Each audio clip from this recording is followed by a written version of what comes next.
दोस्तों, परदेश में रहने वाले परदेसी अपने आप की कुर्बानी देकर घर वालों का ख्याल रखते हैं, उन्हें अच्छी जिंदगी फराहम करते हैं।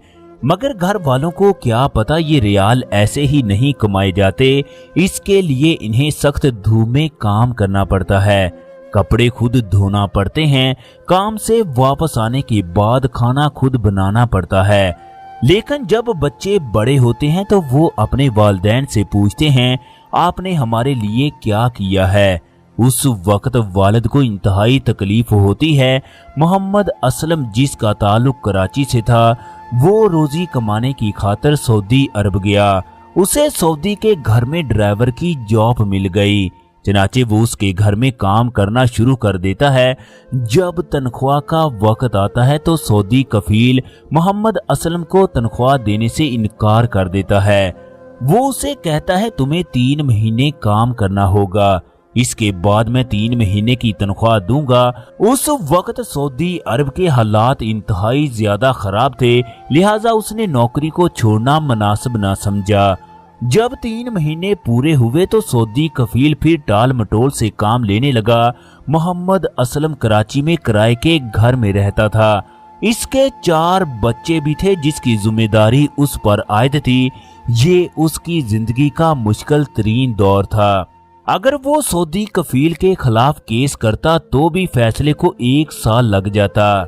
उसने कुछ दोस्तों से उधार लिया ताकि घर का गुजर बसर हो सके।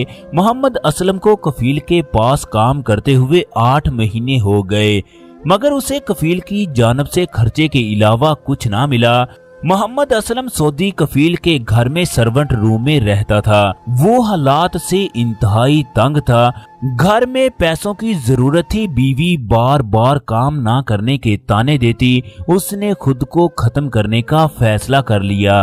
उसने पंखे से रस्सी को बांधा, फिर ज़ारो कतार रोने लगा। इतने में उसके कमरे का दरवाजा किसी ने खटखटाया। उसने आंसुओं को साफ करके दरवाजा खोला तो सामने कफील की बीवी खड़ी थी।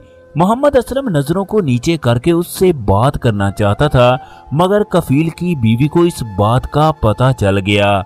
मोहम्मद असलम रो रहा है, चनाचे वो उससे पूछने लगी, तुम किस वजह से रो रहे हो। फिर वो मोहम्मद असलम के कमरे में दाखिल हुई तो आगे दिल को दहला देने वाला मंजर था। उसने रस्सी को पंखे के साथ बांध रखा था। कफील की बीवी की बात समझ में आ गई कि मोहम्मद असलम खुद को खत्म करने वाला था।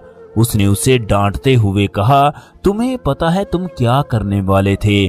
तुम्हारी मौत से किसी को कुछ फर्क नहीं पड़ना। आखिरकार कौन सी मजबूरी है जिसने तुम्हें ये काम करने पर मजबूर कर दिया। मोहम्मद असलम ने कफील की बीवी को बताया कैसे उसका शौहर 8 महीने से उसकी तनख्वाह नहीं दे रहा, कैसे उसके बच्चे फाकों जैसी जिंदगी गुजार रहे हैं, साथ ही उसकी आंखों से ना थमने वाले आंसुओं की झड़ी लग गई। कफील की बीवी ने उसे खामोश करवाया। चनाचे इसके बाद वो उसे लेकर कफील के पास गई। उसे कहने लगी, मैंने सोचा भी नहीं था मेरी शादी एक ऐसे शख्स के साथ होगी जो मजदूरों का हक खा जाता है, लिहाजा मुझे अभी के अभी तलाक दे दो। कफील उसे समझाने की कोशिश करता रहा, मगर उसने उसकी कोई भी बात ना सुनी। कफील की बीवी ने कोर्ट में केस कर दिया कि मेरा शौहर ड्राइवर की 8 माह की तनख्वाह नहीं दे रहा। चनाचे कोर्ट ने उसे 8 माह की तनख्वाह लेकर दी। इसके साथ ही उसने तलाक का केस कर दिया। अब कफील मोहम्मद असलम की मिन्नत समाजत करने लगा कि तुम ही उसे समझाओ, वो तुम्हारी बात मानती है। मोहम्मद असलम ने कफील की बीवी को जाकर समझाया कि मेरी वजह से आप अपना रिश्ता खराब ना करो। आखिरकार मोहम्मद असलम के भरपूर इसरार और एक शर्त पर सुलह हुई कि मेरा शौहर तुम्हें 20,000 रियाल तुम्हारे साथ होने वाले जुल्म के देगा। चनाचे कफील ने हामी भर ली।